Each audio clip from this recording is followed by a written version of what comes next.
असं म्हणाल की 100 दिवस पूर्ण झालेत. तुम्ही 100 दिवसांचा एक ॲक्शन प्लॅन तयार केलेला. येस. तर त्यातल्या किती गोष्टी आत्ता पाईपलाईनमध्ये आहेत, किती पूर्ण झाल्या आहेत, काय सध्याची स्थिती काय आहे? मी 100 दिवसाचा जो पूर्ण प्लॅन तयार केला होता, एकतर आम्ही त्या 100 दिवसाच्या प्लॅनमध्ये अननेसेसरी जे टेंडर्स निघत होते, जसं आपण रस्त्याचं कॉन्ट्रॅक्ट तयार करतो आहे त्याचबरोबर पेंटचं, तर असे काही 150 कोटीचा पेंटचं कॉन्ट्रॅक्ट असेल किंवा आपल्या राणीच्या बागेला जे एक्झॉटिक पार्क तयार होतं आहे तर त्या ठिकाणी कुठल्या कंपनींना तुम्ही देत आहे, असे विविध टेंडर्स जे आपल्याला असं वाटत होतं की ह्याची गरज नाही आहे, जे का काढले जातात, DLवरती का काढले जातात. तर जवळपास 1000 कोटीचे टेंडर्स आम्ही त्या ठिकाणी रद्द करून मुंबईकरांचा टॅक्सपेअर पैसा आम्ही त्या ठिकाणी वाचवलेला आहे. 100 दिवसाच्या कालावधीमध्ये मला हेच सांगायला जास्त आवडेल की ह्या 25 वर्षामध्ये थोडंसं मी राजकीय तर बोलणारच, कारण मी भारतीय जनता पक्षाची महापौर म्हणून बसली आहे, पण मी ही नक्कीच तुलना करेल 25 वर्षाच्या कार्यकाळामध्ये जो मुंबईकरांचा पैसा वाया गेला तो वाचवण्याचं काम आम्ही ह्या 100 दिवसामध्ये केलेलं आहे.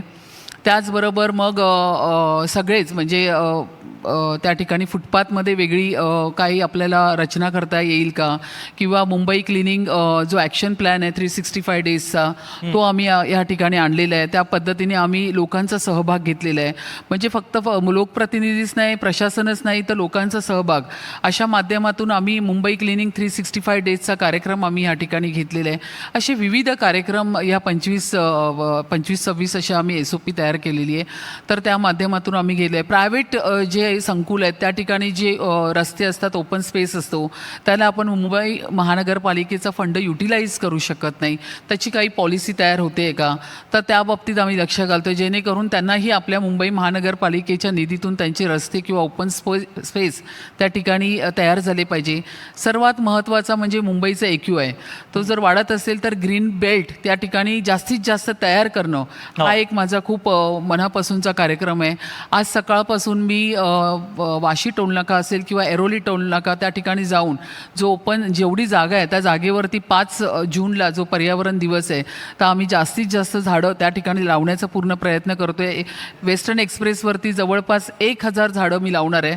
तर असे विविध कार्यक्रम असतील या ठिकाणी आम्ही करतो. आणि सर्वात इम्पॉर्टंट, जर मुंबई महानगरपालिकेमध्ये आपल्याला पालिकेचा महसूल वाढवायचा असेल तर जेवढे ऑक्ट्राय नाके आहेत त्याला डेव्हलप करून पार्किंगचा जो प्रॉब्लेम आहे मुंबईकरांचा तो कसा सॉल्व्ह करता येईल म्हणून आम्ही ट्रान्सपोर्ट हब त्याकडे माझं लक्ष आहे. असे जे पूर्ण आहे ते आम्ही सगळेच केलेले आहेत. जवळपास 25 विषय होते, त्याच्यापैकी 23-24 मी मार्गी लावलेले. आणि सर्वात महत्त्वाचा विषय असेल तो म्हणजे लायनचा, सिंहाचा, ज्याचा मी पूर्ण पाठपुरावा करून तेही सँक्शन घेऊन आले. तर तोही एक विषय माझा मुंबईकरांसाठी झालेला आहे.